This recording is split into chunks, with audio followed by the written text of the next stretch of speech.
conflict avoidance. I thought I'll start with 3 sounds of the bell.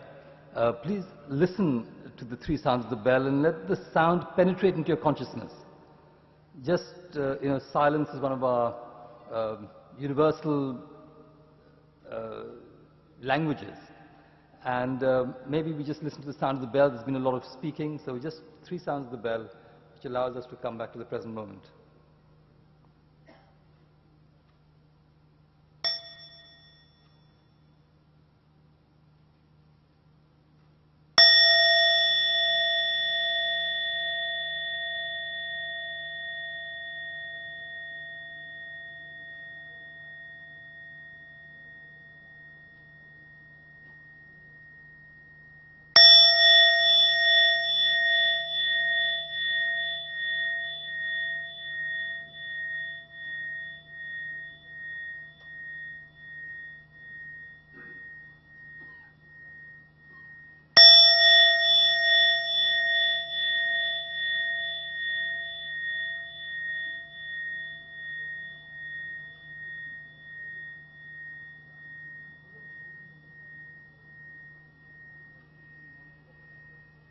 Shanti, Shanti, Shanti.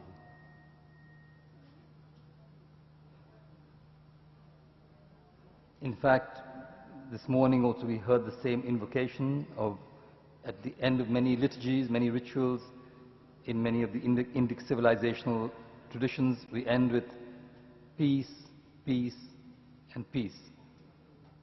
Peace in oneself, peace in one's family and society, and peace in the world and the cosmos. And as the endeavor of this Samvad is conflict avoidance rather than conflict resolution, it is important to look at the practices of peacemaking as a preemptive measure. I will share 3 approaches with the sharing of practices that can help evolve a paradigm of conflict avoidance, peace and harmony. These practices I have studied and practiced through my Buddhist understanding, through my Buddhist lineage and pedagogy, and these have been practiced in some way or form for 2,600 years, and they're being offered in a more contemporary idiom. So peace in oneself can emanate from personal practices and embodiments of mindfulness and meditation, and the one I would like to share is about selective watering. Peace in the family or community stems not only from conflict avoidance, but by building harmony in the family and community. And here I would like to share the practice of beginning anew, a practice that has helped the Sangha of monastics to maintain what arguably is the oldest continually active organization in the world. And peace in the world is the aspiration by many of us, in fact I feel all of us, as Guru Murthy ji has mentioned, are here, have gathered together. And here I'd like to share about the understanding of interdependence or interbeing, and how that consciousness can be instilled both individually and collectively through education, especially early education. But I would like to look at them in reverse, as that also links with the topic of tomorrow on evolving an ecological consciousness.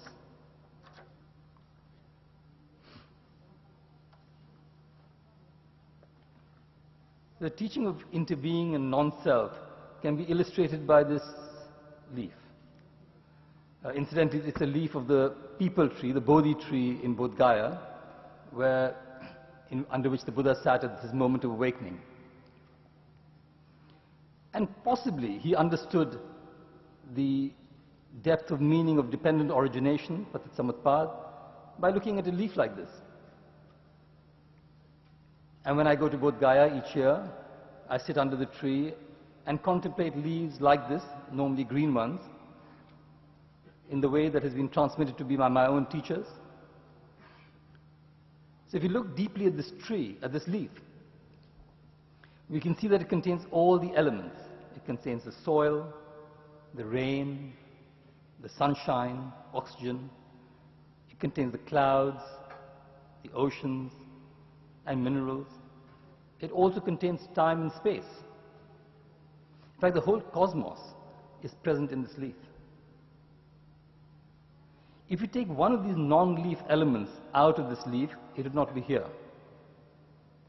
Without the soil, the rain, and the sunshine, it would not have grown. If we removed all the non-leaf elements, there would be nothing substantive left that we could call leaf.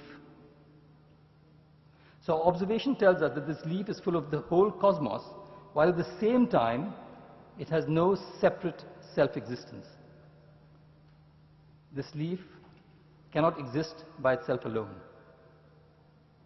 So we too are full of so many things, yet empty of a separate self. Like the leaf, we contain air, water, earth, sunshine and warmth. We also contain space and consciousness, all the elements that were mentioned this morning. We contain our parents, grandparents, ancestors. We contain our education, our food, our culture. The whole cosmos has come together to create the wonderful manifestation that we are. And if you remove any of these non-us elements, we find there is no us left. My mother died in May, and today I see her in myriad forms, in myself, in my siblings, in my daughters, in the chair she sat, in the garden she tended so caringly, in the field of law that she practiced, in the field of education that she loved, in the beauty of flowers that she wore in her hair, in the breath that she carried by the wind, and in the chocolates, the olives, the matcha jhol which she enjoyed. I see her everywhere. I see the Buddha everywhere. I see each one of us in everyone else, and in the mountains and the rivers. And then I forget sometimes, and then I have to remind myself through this practice. This understanding of interbeing is an important element in evolving a new paradigm of inclusiveness and non-discrimination, leading to conflict avoidance, peace and harmony. For this, our community have started a global movement of wake-up schools to bring mindfulness and applied ethics to school education. In India, we initiated this about 10 years ago and have worked with thousands of teachers. And as a trust, as a Ahimsa trust, we want to slowly bring this into mainstream curriculum, including teacher training. In fact, our latest manual for teachers that came out last month was titled, "Happy Teachers Change the World." And you realize that you have to, the unwritten curriculum is the presence of the teacher in the class. And if he or she can be happy, peaceful, in harmony, then that is what is transmitted to the children. I feel that the Buddhist and Hindu pedagogical approaches of understanding oneself and transforming our own nature by mind training are what we can contribute to a world which is hell-bent on destroying our outer nature, whether through climate change or the poisoning of our earth and rivers and air. And this type of mental training builds an environmental consciousness for a sustainable world. This interbeing nature. And coming to the smaller unit of the family or the community, I wanted to share a practical process that can again help evolve a new paradigm of conflict avoidance, peace and harmony. And this practice is called beginning anew. It comes from a sutra called beginning anew with the healing of water and compassion. So beginning anew has three parts to it. And I enjoyed the former speaker, Mr. Dalmia, because I use it in my family as the grihasthi. So these three aspects of it. The first called flower watering. The second is expressing regrets. And the third is sharing your hurt. So in this we sit as practitioners or a family, and in our practice we put a flower vase in the middle of the circle, or between us.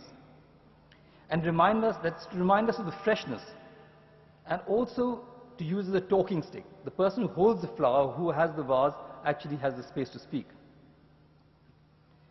And nobody interrupts them. So when there's no interruption, this is also a practice of deep listening. And the person shares in such a way that he or she uses compassionate speech. So the practitioner then waters the flower of the other person or persons. He or she would say something appreciative about the other persons. You know, we all have flowers in us, and it can get a bit droopy. And it needs some watering from time to time. And the best people are our family, our friends. And this should be something practical.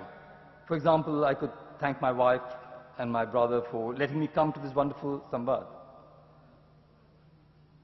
while they were looking after our aged and ailing parents and children. The second stage is about sharing regrets. And we reflect on our actions, speech, and thoughts, and become aware of anything that we may have done or said or even thought that may have been unskillful.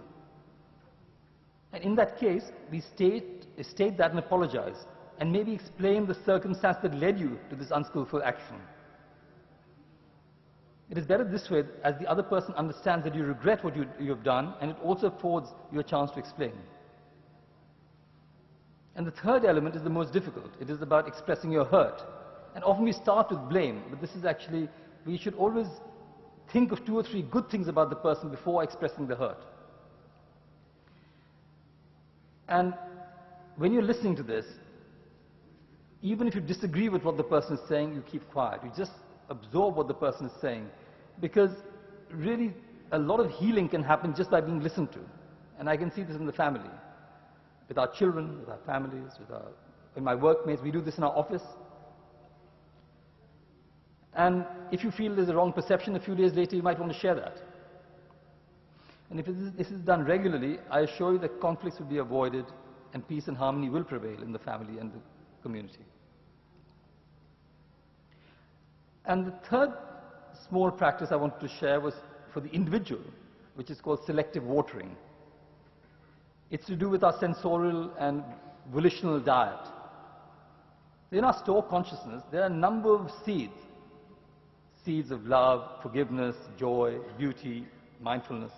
And there are also seeds of hate, anger, greed, jealousy, and so on. And a lot depends on which seeds in our consciousness we water, whether through media, conversations, or desire. So through our daily practice of mindfulness, in whatever we do, be it sitting, eating, walking, etc., we can water and strengthen that seed of mindfulness, which helps us to notice what seeds are being watered. So when a seed arises, say of anger, you can embrace it with your seed of mindfulness. And then when you look at it more deeply, you can see the roots of why that anger is arising. And you might choose not to go there again, not to use that same diet. And this, by choosing what seeds we want to water, the selective watering, we can avoid conflict and live in peace and harmony. Thank you very much for this. I will just invite one more sound of the bell before I close my talk.